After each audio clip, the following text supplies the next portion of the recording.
Mark Tedford has President Trump's endorsement. But an endorsement is not a voting instruction. District 1 deserves to know when Donald Trump would and would not get Mark Tedford's vote. An endorsement is not a voting instruction. Tedford now promises to fight alongside President Trump for an America First economy. But Congress is not the president's board of directors. District 1 is electing a representative. Before Trump endorsed him, Tedford sounded more independent. At a Bixby campaign event, he described himself as a pragmatic, business-oriented conservative and said the America First agenda was largely economic. Then the questions became specific. Tedford expressed concern about Trump's tariffs because of inflation and business uncertainty. He said birthright citizenship should not be overturned, and he opposed sending American ground troops into Iran. Those are not footnotes. Birthright citizenship is the clearest contradiction. Trump has continued trying to restrict automatic citizenship in specified cases. Tedford publicly said birthright citizenship should not be overturned. So if Congress is asked to reinforce a Trump restriction on birthright citizenship, how would Congressman Tedford vote? Would he vote according to the position he gave voters in Bixby, or would that change after receiving Trump's endorsement? Tariffs may protect American producers and encourage more manufacturing at home. But tariffs are also collected from American importers, and some of that cost can eventually be passed to businesses and customers. Tedford apparently understood the trade-off. Before receiving Trump's endorsement, he expressed concern about tariffs because of inflation and the uncertainty they create for businesses. This is where economic policy needs a kitchen table test. If President Trump proposes tariffs that Tedford believes will increase costs for Oklahoma businesses and families, will Congressman Tedford vote for them anyway? Don't just ask whether a policy carries an America First label. Ask what happens to the family paying the bill. Tedford says he wants to lower energy and regulatory costs and unleash American energy production. Fine. But what does American energy mean? Oklahoma produces natural gas, wind, and solar. Oklahoma wind is not a side issue. Wind supplies roughly 4 of every 10 Oklahoma kilowatt-hours. Nationally, planned utility-scale generating additions for 2026 are 51% solar, 28% battery storage, and 14% wind. That is 93% combined. So if a Trump policy makes a new Oklahoma wind or solar project more expensive while Tedford says his priority is reducing Oklahoma energy costs, which objective wins? Does Trump get Tedford's vote, or does Oklahoma? Tedford also told voters he opposed sending American ground troops into Iran. That may have little to do with grocery bills or teacher salaries, but it tells District 1 something important. Tedford apparently does have lines he will not automatically cross simply because Trump supports a policy. That is evidence in his favor. But that also means voters are entitled to ask where the other lines are. And Tedford's Oklahoma House record helps answer that question. On taxes, wages, school choice, Medicaid, and private markets, his record tells us more. Tedford prominently cites his conservative credentials, including his rating from the Oklahoma Council of Public Affairs, or OCPA. OCPA is a conservative free market policy organization that promotes free enterprise, limited government, individual initiative, personal responsibility, and strong families. OCPA gives Tedford a 91% score for 2026 and an 87% lifetime score. That is useful information, but it measures ideological consistency. It is not a report card on Oklahoma household income, school performance, or health outcomes. Tedford's record fits a familiar conservative governing model. Lower taxes, private school tax credits, skepticism toward government mandates, greater reliance on private markets. If Tedford wants to take that business philosophy to Congress, apply a test any businessman should understand. Measure the results. On wages, Tedford has explained his philosophy. He hosted a legislative study examining living wage laws. He warned that mandated increases can reduce entry-level jobs, limit hiring, and hurt small businesses. His preferred alternatives were workforce development, tax credits, skills training, and market-driven wage growth. But if market forces are working, eventually the results should appear in Oklahoma paychecks. Oklahoma median household income is $65,039. The national median is $80,734. That is a gap of $15,695 a year. Oklahoma poverty is 14.9%, compared with 10.6% nationally. Tedford argues that skills and productivity are better ways to raise wages than government mandates. Fair enough. Then the congressional question becomes this. What specifically would Tedford do to close Oklahoma's $15,695 household income gap, and how long should voters wait before deciding whether the strategy worked? Tedford is not fairly described as simply anti-teacher or anti-public school. Before beginning his legislative career, he supported increasing teacher pay, arguing that Oklahoma could not expect to recruit the best teachers without competitive wages. He deserves credit for that. Tedford also comes from a community that provides an interesting lesson about public school investment. Jenks voters have approved 62 of the last 63 school bond issues. In the last 15 years alone, Jenks voters approved more than $446 million for classrooms, technology, textbooks, buses, and other school investments. So Tedford comes from a community that understands something important. Good public schools require public investment. But Jenks is not the only educational world in Congressional District 1. Tulsa Public Schools reports that 81% of its students are economically disadvantaged. Union Public Schools is also highly diverse, with about 29% of students classified as English learners and students speaking more than 60 languages. District 1 contains dramatically different educational realities, and a member of Congress must represent all of them. Where someone lives does not tell us what that person understands. But Tedford knows firsthand what a community can build when voters consistently invest in public schools. What would he do in Congress to give children in Tulsa, Union, and other high-poverty schools the same opportunity to succeed? That question becomes important because Tedford also voted to create Oklahoma's parental choice tax credit and later voted to expand it. For the 2026 to 2027 school year, approved applications totaled about $252.3 million for 39,629 students.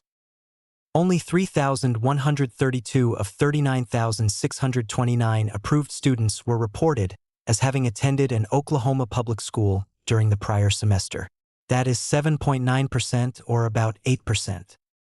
The income distribution deserves attention. Of roughly $252.3 million approved, about $177.5 million, or 70.4%, went to households above $75,000. Households above $150,000 received almost $104 million. And there is no upper-income cutoff. Applicants above $250,000 received more than $53 million in approved credits. This is no longer merely an argument about the phrase school choice.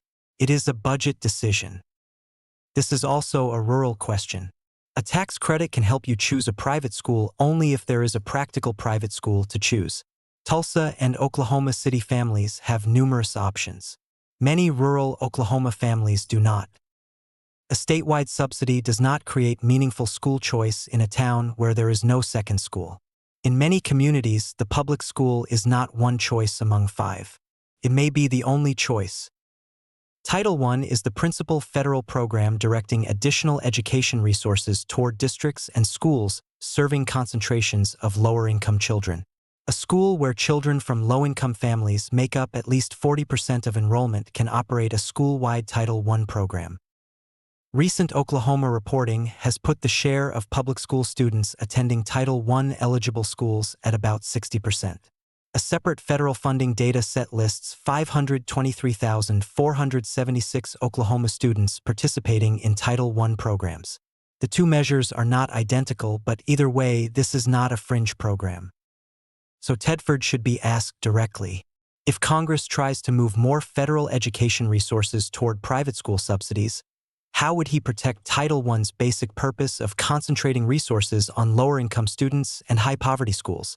And how would that policy work in rural Oklahoma communities where the public school may be the only realistic educational institution available? Oklahoma's shadow budget shows the other side of the tax cut argument.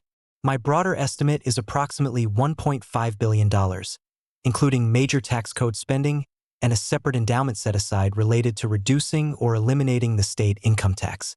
The categories are not all identical, but they show priorities. Public money committed to one strategy cannot be invested somewhere else. Every businessman understands opportunity cost.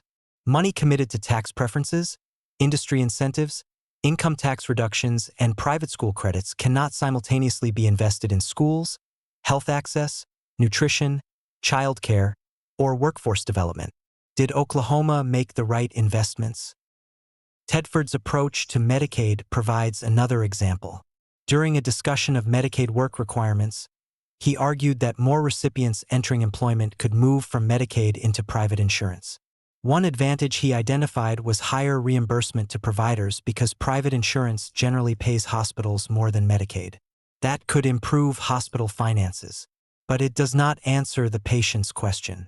Does private insurance produce better health? The Medicaid and CHIP Payment and Access Commission says evidence on Medicaid managed care quality is scarce and mixed, with limited evidence that managed care consistently improves quality compared with traditional fee-for-service Medicaid. Private is not itself a health outcome. Efficiency should be demonstrated, not assumed. The broader American healthcare system provides an uncomfortable comparison.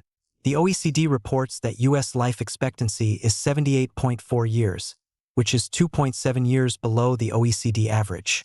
Preventable and treatable mortality are also higher than the OECD average. If Tedford believes moving more Medicaid patients toward private coverage is better policy, voters can ask for evidence that comparable populations become healthier. Not simply that hospitals get paid more. Not simply that Medicaid enrollment falls. Not simply that government spends less. Healthier people. This is where Tedford's businessman argument should become useful. Oklahoma median household income is $65,039. The national figure is $80,734. Oklahoma remains almost $15,700 behind.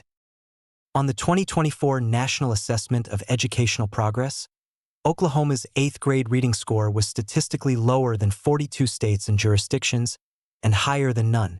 In 8th grade math, Oklahoma was lower than 37 and higher than only 1. Those are not ideological rankings. They are national student assessments.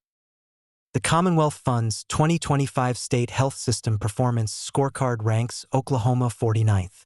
Oklahoma life expectancy is 73.8 years in the latest finalized CDC state data. Mexico's latest World Bank figure is about 75 years. The years are different, so this is perspective, not an apples-to-apples scientific comparison.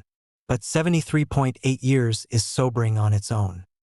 The 7 states at the bottom of the CDC's 2022 life expectancy table were West Virginia at 72.2 years, Mississippi at 72.6, Kentucky at 73.6, Oklahoma at 73.8, Tennessee at 73.8, Alabama at 73.8, and Louisiana at 73.8. Those states are not identical. Their histories, rural populations, economies, demographics, and health problems differ. Political party alone does not explain their outcomes, and some Republican-led states perform substantially better. But the concentration at the bottom should not simply be ignored either. If lower taxes, smaller government, weaker mandates, and greater reliance on private markets are repeatedly sold as the road to prosperity, states that have followed much of that philosophy should eventually be able to show the results. Where are they? That is why Tedford's OCPA score is worth discussing, but not enough. It tells voters something about ideological consistency. It does not tell them whether an Oklahoma child can read at grade level, whether a family earns enough to buy a home, whether a rural resident can find a doctor, or whether an Oklahoman lives long enough to watch the grandchildren grow up. None of this requires deciding whether Mark Tedford is sufficiently loyal to Donald Trump. That is the wrong test. Tedford has already demonstrated that he can disagree with Trump. The important thing is knowing which Mark Tedford District 1 would actually be sending to Congress.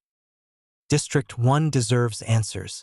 When Trump proposes a tariff Tedford believes could increase inflation, what does Tedford do? When Trump seeks to restrict birthright citizenship and Tedford believes that is wrong, what does Tedford do? When federal energy policy disadvantages wind and solar while Oklahoma generates enormous amounts of wind power, what does Tedford do? When Washington debates private school subsidies and Medicaid changes, what evidence will Tedford demand before voting yes? There is a simple way to find out. Mark Tedford and John Croizon should agree to at least 3 public debates before early voting begins. Not campaign rallies, not dueling television commercials, not carefully edited social media clips. Real debates.